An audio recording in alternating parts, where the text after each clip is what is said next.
So the question, is this the beginning of the end for Obamacare? Here now is Igor Volsky, co-author of Howard Dean's Prescription for Real Health Care Reform, and Betsy McCaughey, author of the book, The Obama Health Law, What It Says and How to Overturn It. Betsy McCaughey, I begin with you. The district court in Washington ruled in favor of the law. Does that put a handicap on overturning it in the Supremes? Not at all. In fact, all 26 states that have challenged this Obama health law have won in district court. What do we got here? This is the law? The Obama health law. All 2,700 pages. It shreds your constitutional rights. It's likely that the Supreme Court will do exactly what the 11th Circuit did when it upheld the challenge by the 26 states. The 11th Circuit upheld that challenge based on finding two lies in the Obama lawyers' argument. The first lie, the Obama lawyers say everyone consumes health care. It's their personal responsibility to pay for it with insurance. That's a lie because half of Americans consume virtually no health care, and forcing those Americans to buy health insurance is like forcing Americans who live on top of a hill to buy flood insurance.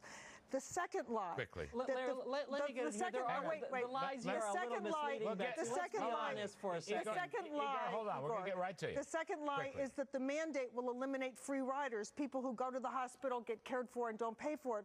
But in fact, most free riders are either illegal immigrants or people eligible for Medicaid. Okay. They won't have to buy a health plan. Igor Volsky, your response to the two lies. Well, Larry, let's be clear that D.C. Circuit Court decision is very important. You had a conservative judge, Judge Silberman, say that the opponents of the law, people like Betsy, don't have a case in the Constitution or in the Supreme Court precedent. That's very, very important as we move forward. And in terms of the lies, you know, healthcare is a very unique market. It doesn't work unless everyone buys in before they get sick. Everyone needs healthcare. Everybody is already in the market. Wrong. But not everyone needs healthcare. 50% of Americans consume virtually no healthcare.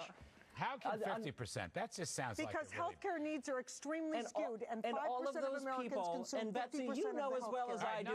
No cross. That's a fact. You make your point, and then I want Igor to respond. Go ahead.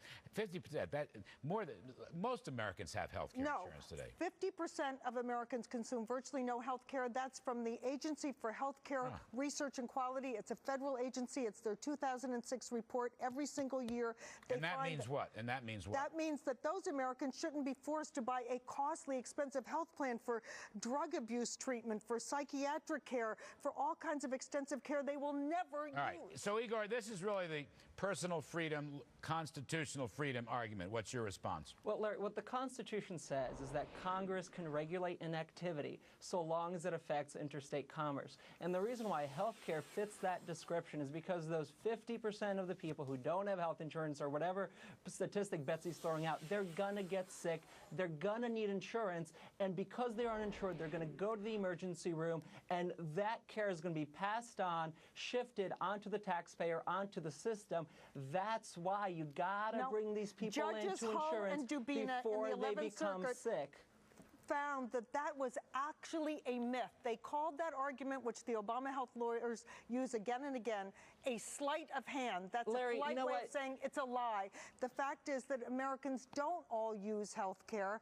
Therefore, they don't have a responsibility to buy health insurance. Igor, look, with all respect, okay, we have differences on the panel, but on this... This is a factual issue. On this narrow point, if I don't want to buy health care, how can the government make me buy health care? Larry, if I don't want to drive a car, how can the government make me drive? This is just something I've never intuitively understood. Well, Larry, it's a question of personal responsibility. You know, Republicans understood this very well. That's why the Heritage Foundation developed the individual mandate in 1989. That's why Bob Dole and Orrin Hatch and Chuck Grassley and Mitt Romney and Newt Gingrich all supported the mandate in 1993. But I don't think, with all respect, Igor, I don't think those guys meant that the government should take over centrally the entire healthcare system. Larry, it's not taking over. It's private companies competing. This mandate business has sort of been subverted into an argument that conservatives never wanted.